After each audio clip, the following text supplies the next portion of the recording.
And now, the DPP Rally Talk Show with Claudia on the Call 360 Network.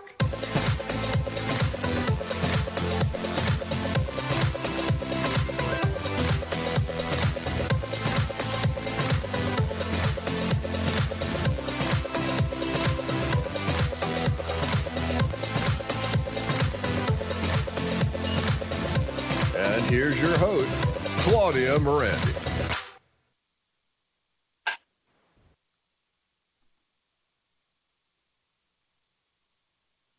Hey, everybody. Good evening. Welcome to tonight's show. First, I'd like to wish everyone who's protesting this Friday at the CDC in Atlanta, June 21st, a successful rally. I'll be flying in, but only for the day. Also, 7:30 tonight, Jonelle, Elgaway, and Caylee Cresta were kind enough to create a montage of the rallies that were held back in May. That's going to stream live tonight, 7:30 on the YouTube channel, Conspiracies Against Wellness. Tonight's guest is a bit of a rock star. It's Josh Bloom. Hi, Josh. Welcome. Rock star. I don't know. And ladies and gentlemen, Josh Bloom likes cookies. We were just discussing that, Josh, you're definitely a hero in the pain community. You are the acting president of the American Council on Science and Health. You're a chemist. I was just looking at your CV. I was Googling you and I said, holy shit, this man is a genius. Thank you so much for everything that you're doing, that you've done for pain patients. So Josh, you're a chemist, and you and I spoke briefly this past week. About 5 or 6 weeks ago, I had a conversation with Andrew Kolodny, and I know you spoke with him once. And when I spoke with Kolodny, I thought, wow, this guy reminds me of a guy in college. He seemed very small, petite, and just petite all around. When you spoke with Kolodny, what was your, what's the feeling that you got from him? You only spoke with him one time, right? I was brief. I barely knew anything about him at the time. It was 2016. I just published an op-ed in the New York Post about hurting pain patients, and there was some criticism of Prop, and his name was in there. And next morning the phone rings, and it's him. Mm-hmm. So I was kind of like perplexed, like little old me writing an op-ed, and this guy's calling me up, and so I had no preconceptions about him at the time. I barely knew anything about him. And he didn't dislike me yet. That's changed quite a bit ago. Well, I've read more than I love your op-eds. I remember the first time I read a piece of yours. I was on the Stairmaster, and I think you made a comparison of Vicodin, an addiction, to a person getting hit on the head by a coconut, and I nearly peed my pants. You're witty, you're funny, and I love your take on the opioid crisis. So, Josh, it looks like you started to acknowledge the overdosing epidemic and what was causing it in 2013. Is that about right? Yeah. Unlike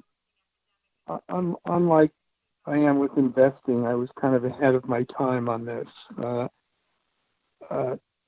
My previous my background, my previous career in doing pharmaceutical research sort of prepared me for a lot of what we were going to run into. And in 2013, a couple of things happened. I wrote my first piece, and that was also in the New York Post. I'm just, it's a local paper with a big circulation, so I've been in there a bunch of times. And it was about my objection to rescheduling Vicodin from 3 to 2. I just thought it was going to be a pain in the ass for patients and doctors. I had no idea what was coming at the time.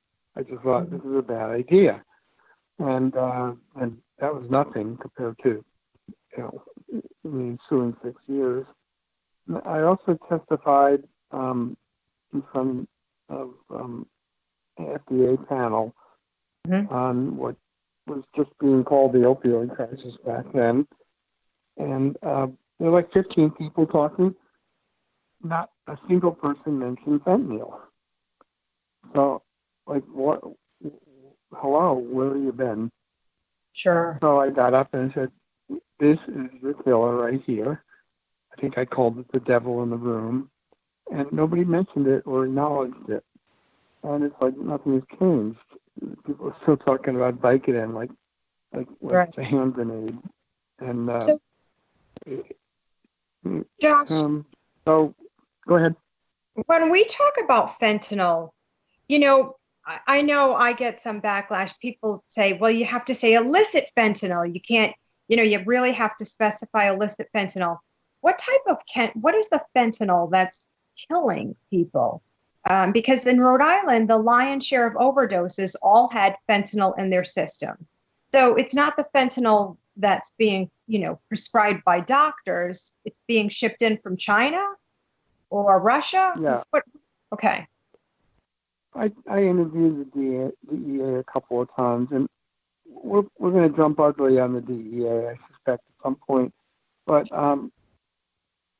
let me just get it out of the way. The people I spoke to there were really nice, and they're doing a really hard job. I think the problem with the DEA are the jackasses that are running it, not the people who are actually doing the dirty work. So anyhow, going back to fentanyl, it would be insane to try and get a high from pharmaceutical fentanyl, because there's less than a milligram on an average patch. And according to the DEA and everything else you read, it's coming from labs in China, actually small factories, and being smuggled into Mexico. And it's really easy to make. The field of chemistry I was in was called synthetic organic chemistry, and that involves converting one molecule to another, or synthesizing a particular molecule from other substances. And some of them are hard, some of them are easy, and fentanyl is really easy.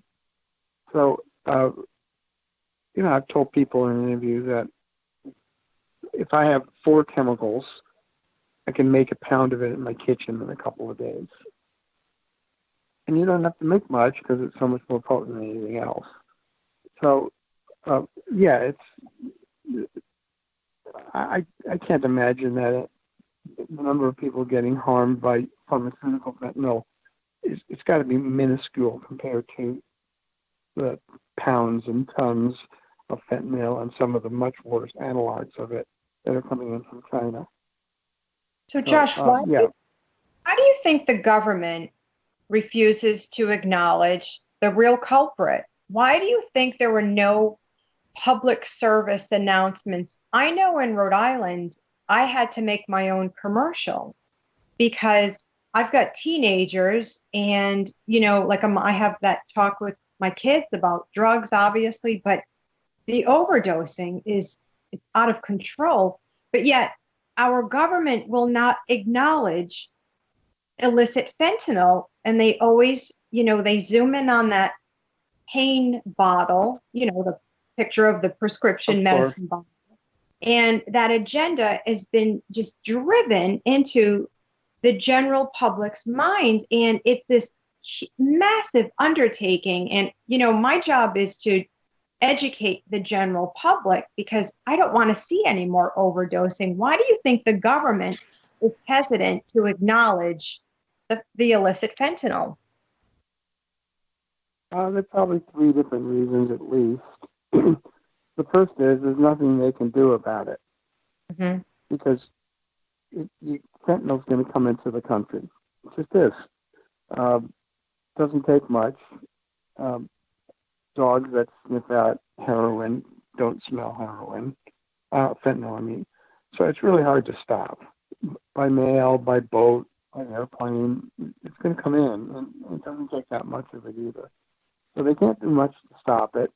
There's probably a political thing with China, because China doesn't really love being called like murderers all that much. So they may have to soft pedal that a bit. And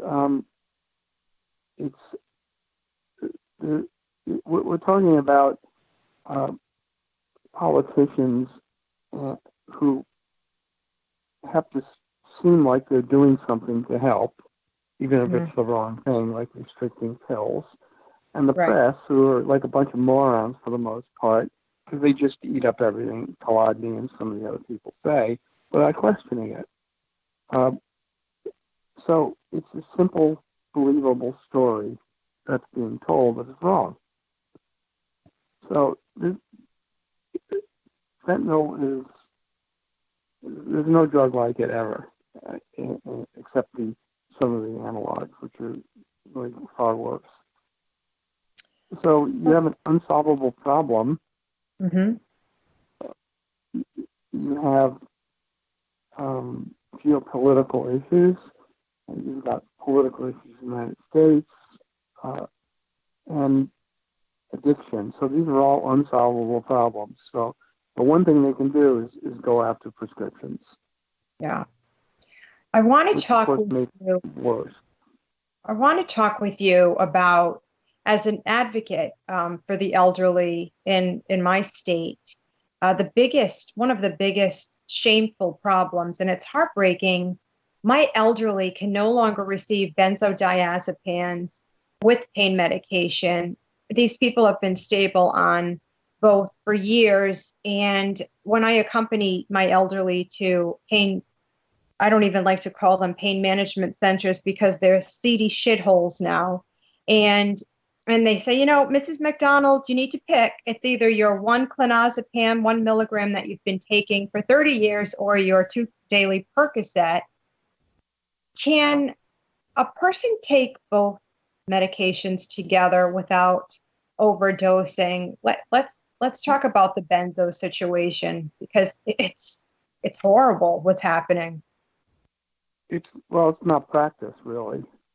There is no reason in the world that people can't take Valium and Vicodin or Percocet together at the appropriate dose. In fact, I would argue that they should for chronic pain patients, because the anxiety will be helped by the Valium. It's a muscle relaxant, and it will work synergistically with the opioid. So actually, medically, it makes sense to give them together. Of course, if you take a bottle of Valium and a handful of Percocet, things are going to happen. But if you take 5 or 10 milligrams of Valium and a normal dose of Percocet or Vicodin, the chances of anything happening are pretty close to zero. But then, this is the press again and the politicians, and they're just pushing this bullshit information out there, and it's just plain wrong.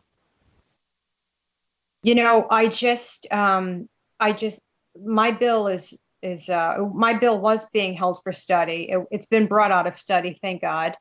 And it hits the House floor on Tuesday night. And I've been begging one senator in particular, begging. And I just emailed him the 6 charts designed to confuse you, but I'm sure he'll be utterly confused after he reads the chart. These are lawmakers.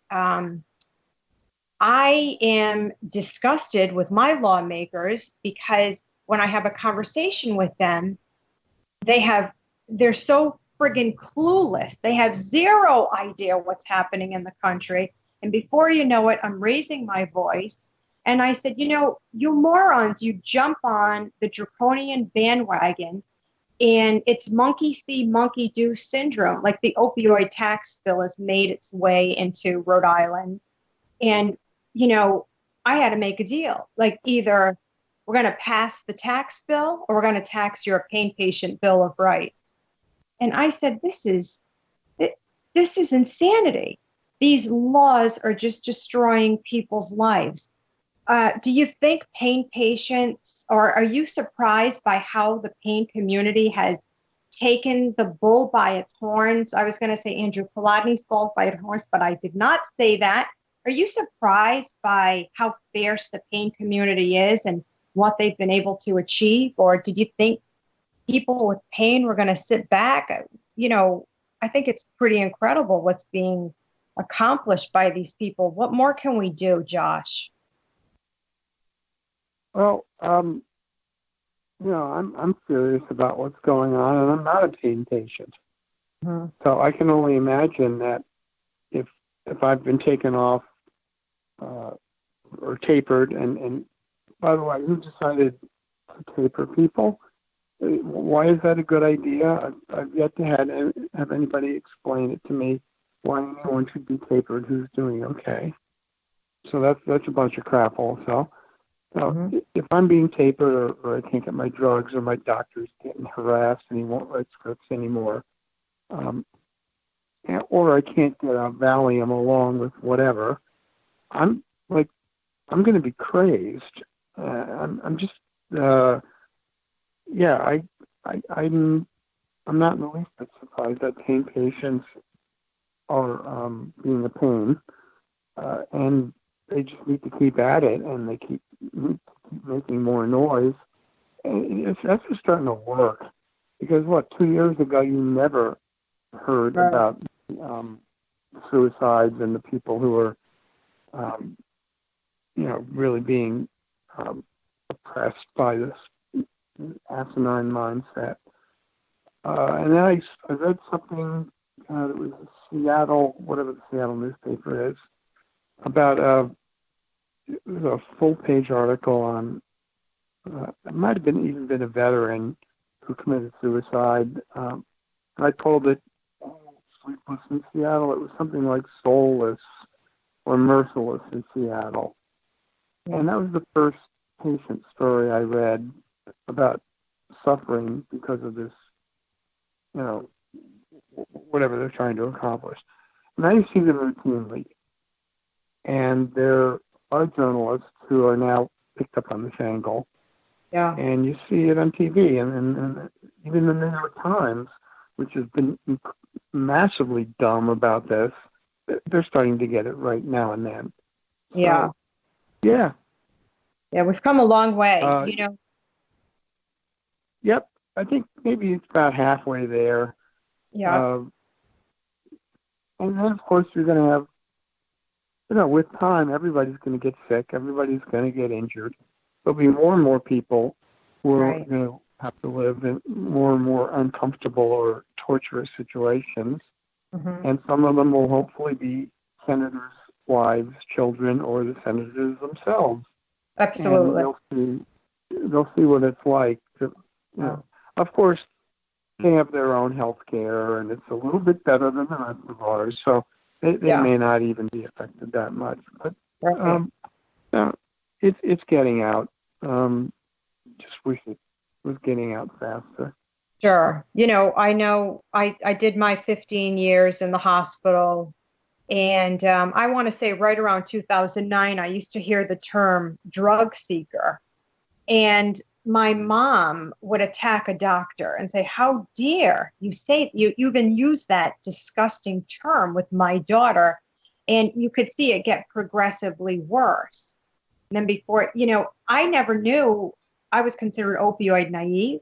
I just knew I didn't want to live in the hospital anymore. I didn't want to have a colostomy bag, a port in my chest. And then the anxiety that comes along with my illness, Crohn's, which is, let me tell you, for some of the people I advocate for, people with Chiari, the horrible diseases, I'll take Crohn's any day. The anxiety that comes along with your illness and then making your way to the emergency room visit to be robbed of your dignity, be accused of a drug seeker, and you've got that prescription monitoring system. It's a recipe for disaster, humiliation, and it's sad. But I'll tell you what, 4 years ago, I used to beg for media. Now I choose my media, and I tell my media, don't you dare cover the Don't Punish Pain Rally organization and follow us up with an addict story, because we are patients, we are not addicts. And when I speak with a lawmaker, I said, look, dude, everybody gets sick, everybody gets old, everybody gets injured, and it's just a matter of time. And I wonder, do our federal senators, do you think our senators know what's happening, Josh, on the Hill? Yeah, probably. But why are they going to want to take on an impossible problem that they're going to fail at? Much easier to take on something that makes them look like a hero, like, oh, yeah, I'm lobbying for more restrictions on these deadly killer pills, and then the press picks that up and they get reelected. Right. I just don't know why any of them would want to touch it unless they think it'll help them get reelected. And I don't think the mentality of the American public is anywhere close to that yet. I'm being affected now. You want to know? You want to hear stupid? I've got asthma. I've had it my whole life, and when I get a cold, which I did, most people cough and then it goes away. And asthmatics, it tends to settle in there and it gets all irritated and inflamed. And one of the things you can do, we should avoid going on prednisone or crap like that, is to just control the cough. Because with asthmatics, the cough triggers the bronchospasm, which triggers more cough. So if you don't interrupt that cycle, it just goes on for longer and longer. So I called my doctor and I said, you do me a favor and call in some cough syrup. It's got promethazine and codeine, and it tastes like vomit. You couldn't get addicted to this stuff. I can't imagine that anybody could drink enough of this to get enough codeine, which is a very weak opioid anyhow, to get addicted. It's insane. So it takes 15 minutes for the doctor to call in something which is completely safe. And then I went on vacation, and my cough syrup is sitting in New York, and I can't get it. So I called up, excuse me, there's proof of my illness. I called up Walgreens and I said, could you guys, I knew the answer already, I said, could you guys just transfer it out so I can pick it up locally? No, it's a controlled substance. So here I am coughing, which is making me worse, and to stop it, I have to take like a little bit of Percocet, which is stronger and ridiculous to take when a little bit of codeine in the cough syrup would work. So, I mean, how stupid is that?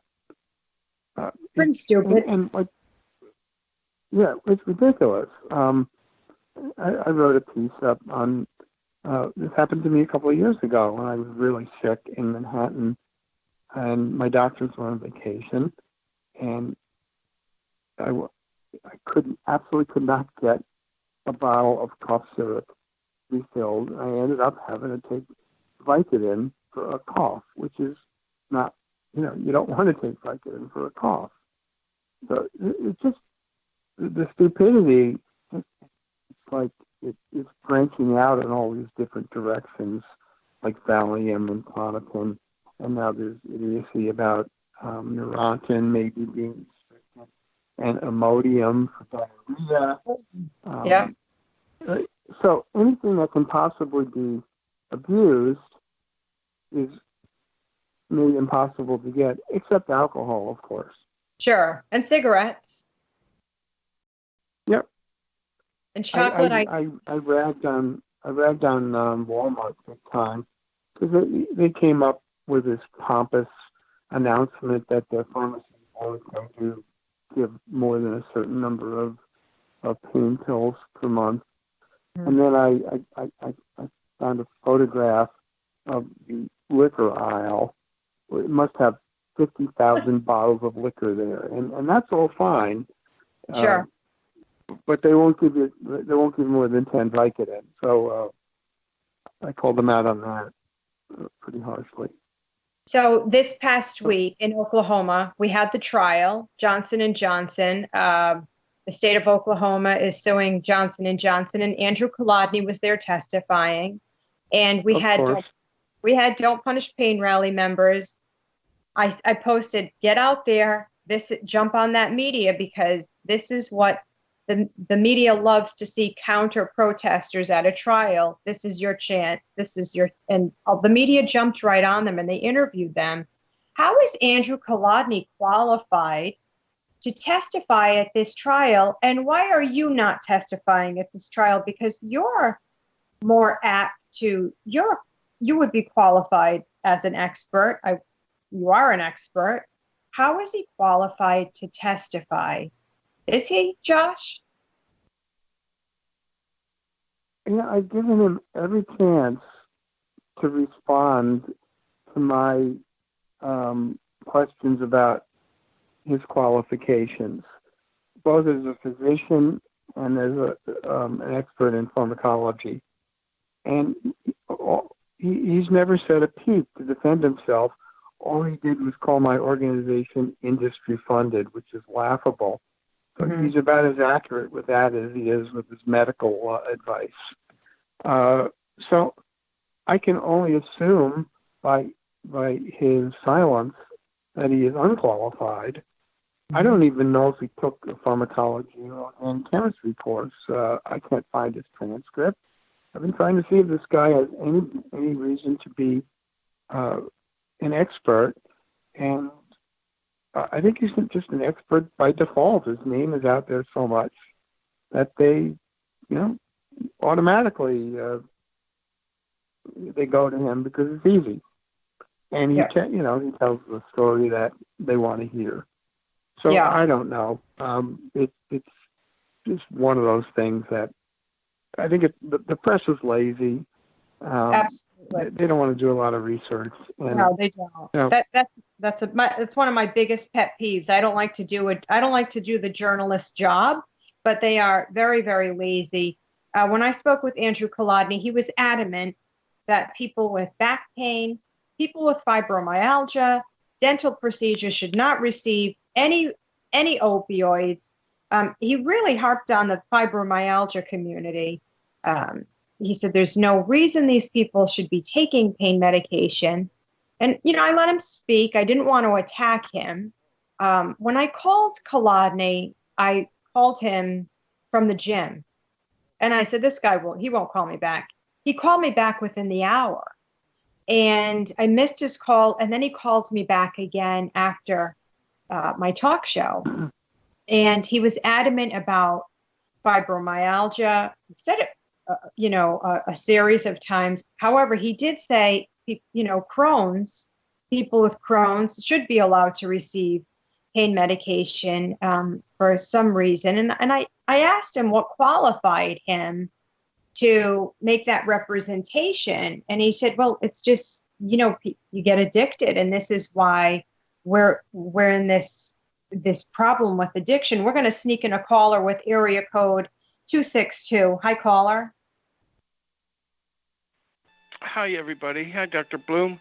I was watching the J&J trial, and it occurred Thursday or Friday, they were talking quite often about, or the defense attorney, about how prescribing went up in answer to the under-prescribing, the under-treatment of pain. And I forget the whole context, but it suddenly occurred to me that and this is something I haven't heard us talk about much in the pain communities, did not the upswing in prescribing for the under-treatment of pain simply parallel the up-and-coming fentanyl crisis? Well, I think you got it backwards. Over the last 5-6 years, there's been a very large decrease in prescriptions. Well, I'm aware of the decrease. I haven't been served in 2 years. Okay, so back a ways. All right, so I guess I'm not clear what you're asking. When the prescribing went up for the... Oh, I think we lost the caller. We're going to sneak in another caller here with area code 225. Hi, caller. And Dr. Feldman. Hi, Dr. Feldman. What's your question for Dr. Bloom? Dr. Bloom, I just wanted to say it's a pleasure to meet you and listen. what I wanted to say, and I'll keep it short, is I was trained many years ago as an anesthesiologist. I've used fentanyl on, 50,000 surgical procedures. It is an absolutely amazing drug. It's perfectly safe when used as intended. And that goes to what you're saying. The government, well, this is what I don't understand. The government, and I have no direct proof of this, although I have some, has been accused of selling drugs, DEA, CIA. And so it appears to most people that there's no attempt to win the war on drugs, but they have finally found a convenient group of people, meaning doctors, that they can quickly immobilize, destroy in the press, and seize their assets. And now they're going after the drug manufacturers, meaning Purdue, Teva, Johnson & Johnson. And so they'll sting these companies for a number of billions of dollars if in just legal fees, and they will get out of the opiate business. Johnson & Johnson is a huge conglomerate, and they have many other businesses. Purdue is strictly a pharmaceutical company, and they'll probably take them out of commission. And at the end of the day, the patients will be left with no opiates, whether they're legal or not. Nobody will be producing them. That's what I see happening. And I'd like to hear your thoughts on that.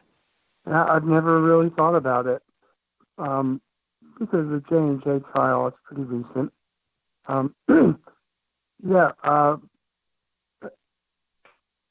This reminds me with one big difference of the tobacco settlement for $300-something billion, and how the states basically extorted money from the tobacco companies to keep all the trials from suppressed. Now, so that was a shakedown, and the money was supposed to go for education and addiction and anti-tobacco program. Out of the $300 billion, I'm thinking like 65 cents went to that, and then it just got all sucked into budgets. Went into the general fund. I'm sorry? Went into the general fund like every other crazy tax of course. bill. Yeah. Dr. Bloom, I'm going to sneak in another caller here really quickly because they're starting to line up. I need to qualify this. The Sure difference thing. is, of course, that the tobacco is a killer, and these medicines are not. But Right. the tactics are the same, and the result will be the same. These companies are going to settle with the government, and it's extortion. So unbelievable. Caller 317 area code. Hi, caller.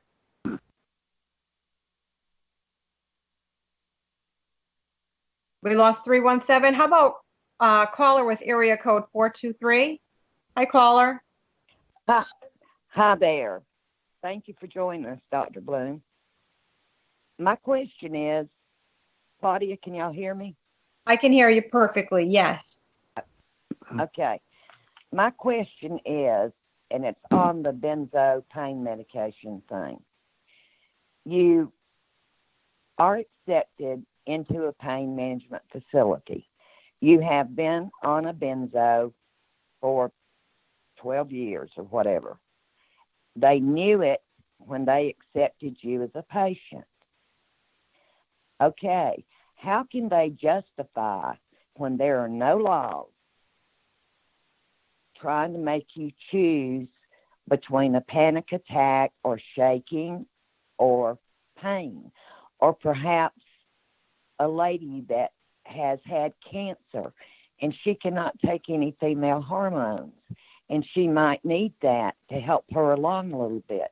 How can they justify when they took you knowing it up front and you are compliant and there's been no secrets, just jerking you off of it? What do you think, Because it's John? not a medical decision. It's propaganda and political. Yeah, absolutely. And they know it. They know it. It's scare tactics. So that of all the bad things that are going on now, that might be the cruelest. It really is. Yeah. It is. Because as I said before, in at the appropriate dose, benzodiazepines and opioids are perfectly safe together. Yeah. And I think we know this because people have been taking them together forever. Sure. And I said at the appropriate dose, and there, there are appropriate doses for people. It's just a matter of finding what they are. We've got another caller. Great. We've got another caller, Josh, 317. Hi, caller.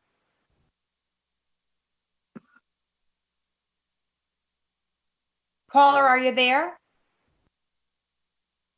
Okay, we lost them again. You know, Josh, when I advocate for people, caller, are you there? Sorry. I'm here. Can you hear me? This Yes. is Kelly from Indiana. We lost them again. Hello.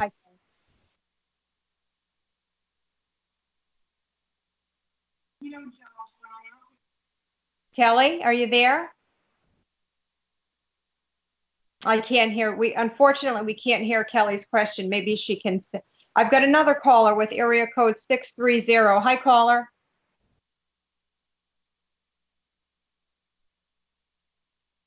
Nope. Okay. I think we may have. I haven't had more people. I haven't had this many people hang up on me since I did online dating. Josh, Dr. Feldman, we'll probably get him back in here. I speak with Dr. Feldman. That's my first Jewish husband. I've got all these Jewish husband doctors. They're all around the country now for me. So, Josh, I refer to the DEA agents as monkey cops, with all due respect. But monkey cops take their orders. Everybody takes their orders from somewhere. When I advocate for people in pain management centers and I talk with the doctors, it's the same bullshit over and over. Well, the government tells me, or the medical boards tell me, or the Department of Health tells me. And I'm like, look, that's all bullshit. But I get it. They're fearful. They don't want to lose their license. I hear them. I've got this caller again. We're going to try and bring in area code 630 again. Hi, caller.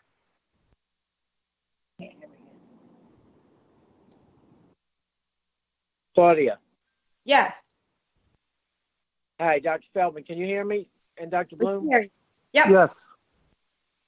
After having done this for 35 years, I believe the following, that the only way to win this, and I've said this before, Claudia has done and other people too, an amazing job, and we are on the right track. But we need to have 1 million members in this group. And until we have 1 million members, and then we can deliver a cohesive block of voters, which 1 million members can change the outcome of an election, they will not listen to us. The DEA has seized control of a whole lot of the government. In other words, it doesn't matter who you are. They can plant drugs. They can accuse you of dealing. They can accuse anybody of anything. And for some reason, people have given deference to this organization. And while the agents, I say this, while the agents, yes, they may be very good people individually, but they take their orders. Well, you could say that about a lot of people in a lot of organizations, but it comes time. I don't see any conscientious objectors in the DEA. I don't see any people saying, like the My Lai massacre, no, we shouldn't do this.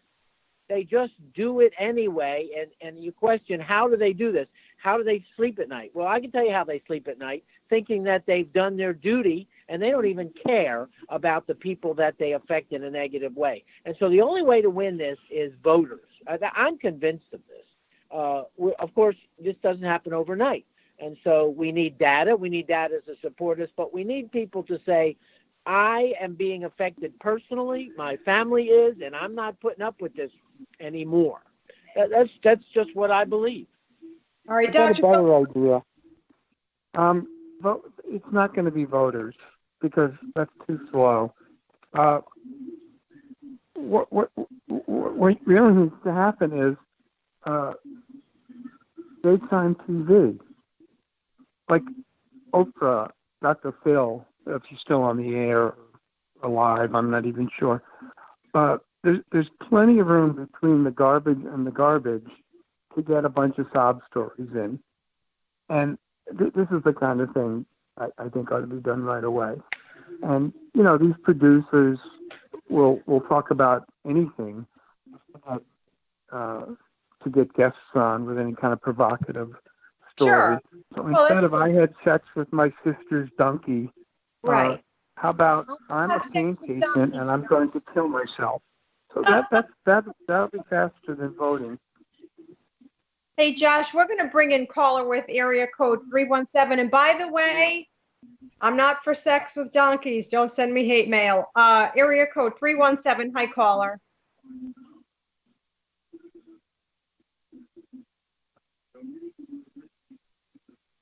Nope.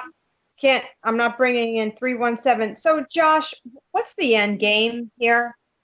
What's the end game? To have an opioid-free country? I don't think there's an end game. I think there were cheap political points and money to be made and all kinds of things being done for the wrong reason. And it's more like a war than an end game. It's more like the Vietnam War, where there was never any end game, just a lot of casualties. Yeah. So, the end game is get enough people out there. And, I was joking around a little bit about daytime TV, because how could you not? But seriously, millions of people watch this stuff. And if I'm in charge, that's what I do. I get people out there with audiences and millions of people watching and tell that story over and over again. Different people. My son killed himself because he was denied pain medicine, not because he was an addict, not because he had a broken leg and got hooked on Vicodin, which is a bunch of nonsense. It's because he had his spine crushed 15 years ago. He took his meds away and he couldn't stand it anymore and he blew his brains out. Get that story out there on the radio and television, and people will pay attention. Right. I've got another caller for you, Josh. Area code 630. Hi, caller. Hi, Claudia. Hi, Dr. Josh Bloom. I kind of am pairing with the last caller in a sense. I wanted to kind of bring up the suicide issue a little bit. And one thing that's not being talked about a lot, we're talking about tapering and things like that. But what happens 6 months down the road to these people, or a year like me? I haven't had, it's 1 year and 29 days that I haven't had any pain relief. And I've had to give up my right to drive. I have severe sleep deprivation. I sleep approximately 10 hours every 7 days. I eat about 3 to 5 times a week. I went from being able to work out and own a business to being very sedentary on the sofa. I have to worry about obesity now, and I have to worry about diabetes because it runs in the family. And there was nothing set up for us. All of a sudden, there was all these addiction centers coming out of everywhere for people that were addicts. And what is even getting scarier is the area I live in is very doctor heavy, very hospital heavy. And now they're saying gabapentin is being given out too much and tramadol. Of course. I mean, I know. And or Benadryl or Imodium or Robitussin with a cough suppressant. It's kind of like a collective insanity that's hit this country. It's I have a beautiful home, but it's like being in a prison that's pretty, and I wonder, nobody cares about the patients.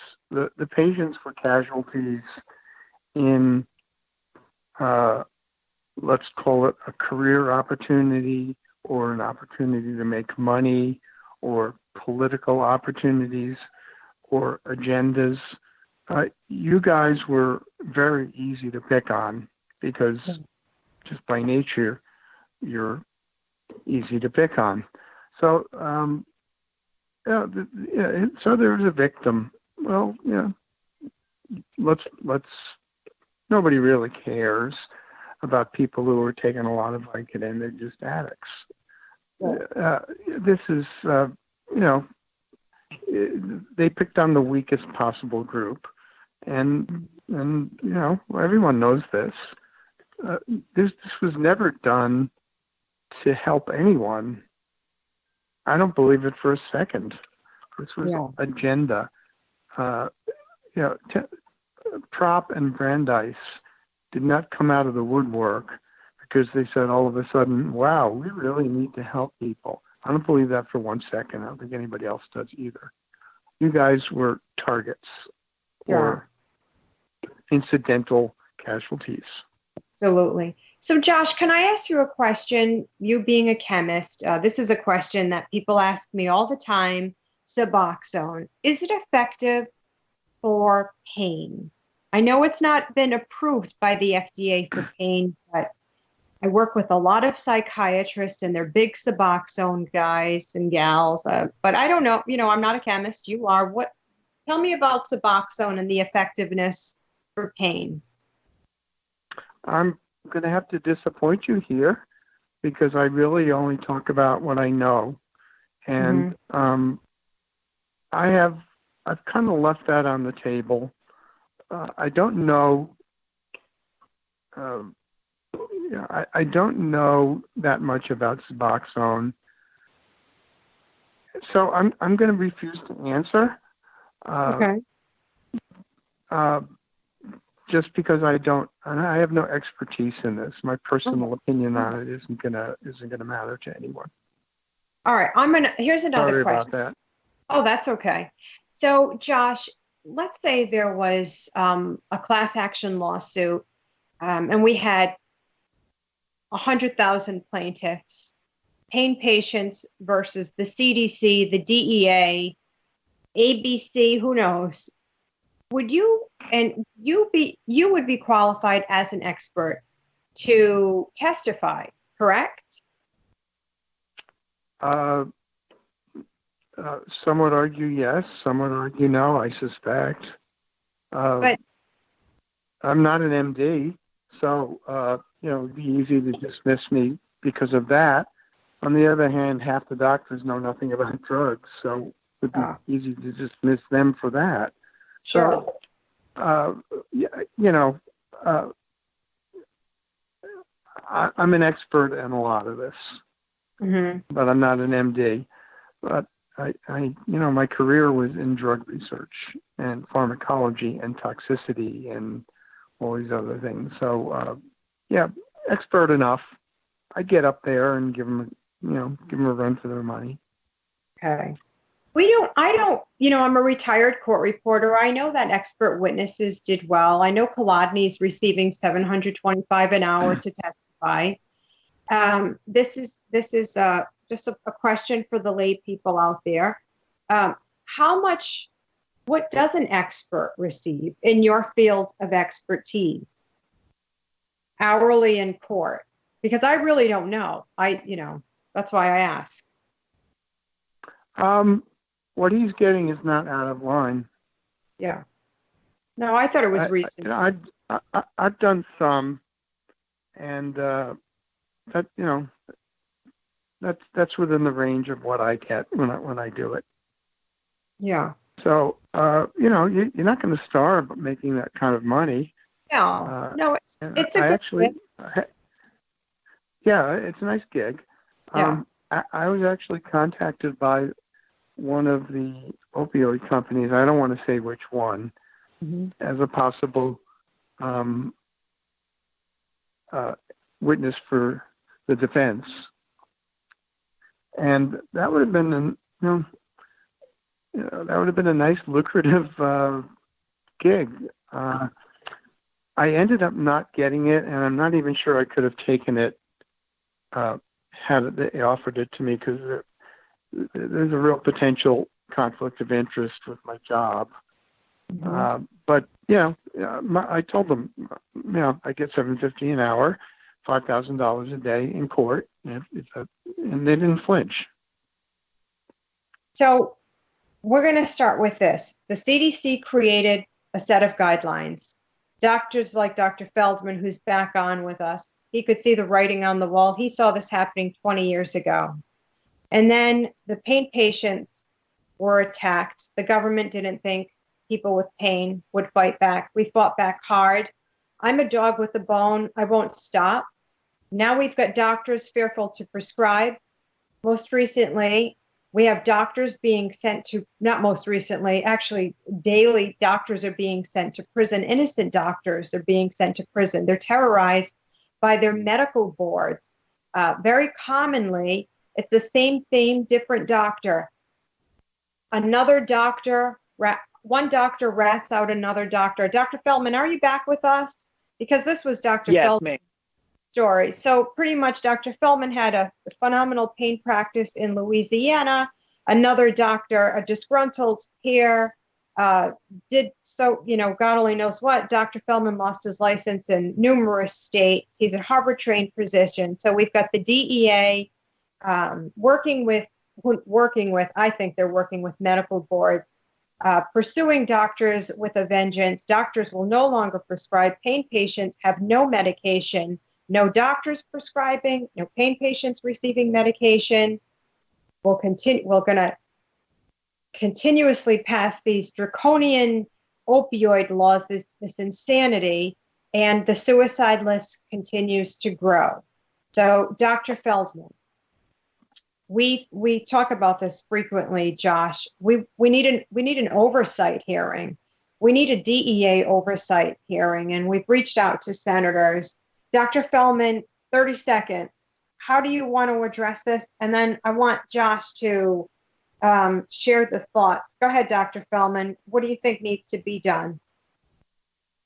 Well, I believe, again, we need a lot of members. Number two, we need to be banging on doors in Washington. I mean, I'm willing to do it, but it can't be just one person. Back to experts. We need a group of experts who are willing to come to the help of doctors.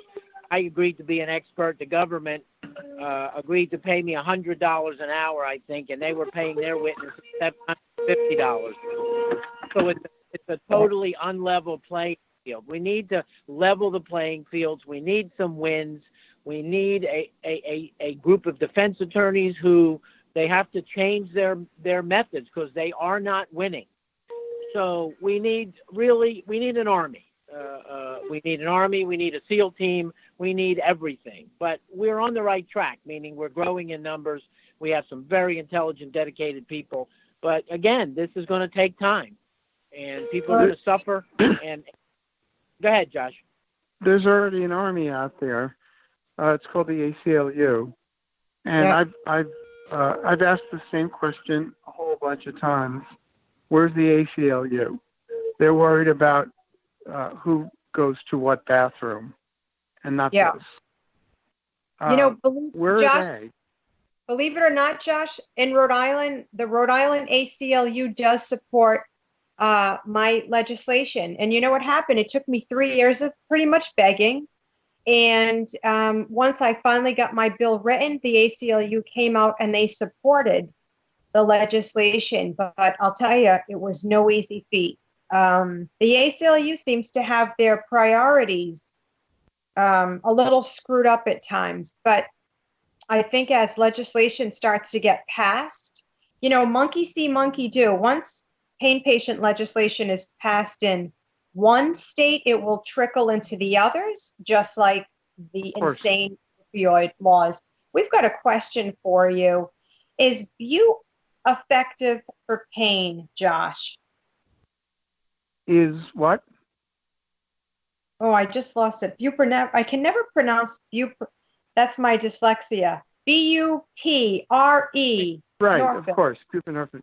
I'm going to give you the same answer I gave you for Suboxone. That's what I thought. My knowledge is secondhand here. I'm not an expert, but there's no way it's as effective as Percocet. Okay, whether it works or not, it kind of doesn't matter. It shouldn't be used if there's a better alternative. Right. say that all the time to doctors. We have this FDA approved medication. Why isn't it used? Why can't we use it?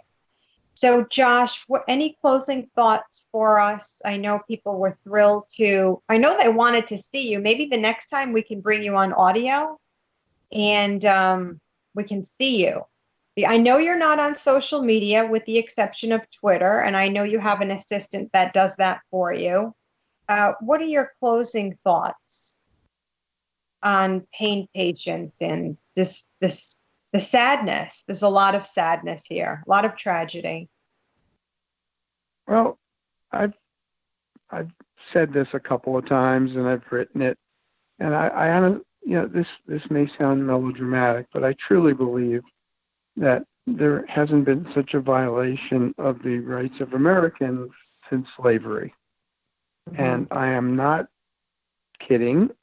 I'm not blowing up out of proportion. If you think about what is being done to the weakest and the most unfortunate and the people who are suffering the most, this is a violation of rights like we've never seen in more than 100 years.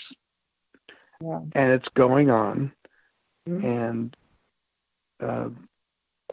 this country is obsessed with rights. And this is an atomic bomb of our rights going up in smoke. And people are quiet. It sounds a little bit like Nazi Germany in the 1930s, doesn't it? Sure does. Sure does. One of my doctors says all the time, this is nothing but a human rights violation, a civil rights violation. Hey, Josh. It's such an obvious one. And, we've got the Human Rights Watch backing the cause. I think it's good. I say WWP, we will prevail. I thank you, Josh, for joining us. Hey, everybody. Thanks for tuning in tonight. So this is the rundown for the rest of the week on CAW 360. Tonight at 7:30, that's 30 minutes from now, the National Don't Punish Pain Rally video montage will stream on YouTube channel. Conspiracies Against Wellness is the channel you want to go to. The montage was created by Caylee, Cresta, and Jonelle Elgaway. And then join us this week on CAW 360 for your daily dose of truth. I missed Wednesday's night episode. It was about sex and sex hormones. Not that I know anything about that one, but that's with Dr. Margaret Aranda. Tuesday, 8 p.m. is Tuesday. It's Doctor's Corner, the Doctor's Corner with Dr. Klein and Jonelle Elgaway. And we've got Wednesday, and then we come back to me. And then Friday, we've got the amazing CDC protest.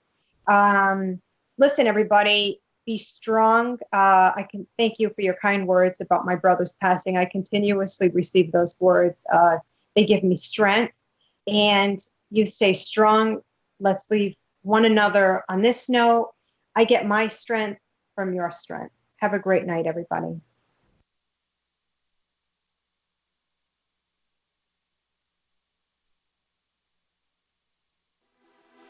Buddy, you still there? Oh, I'm here.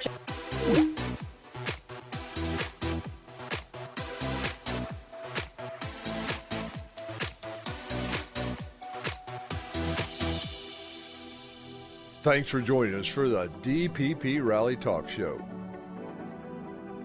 Subscribe to our channel at DPP Rally Talk Show with Claudia on YouTube.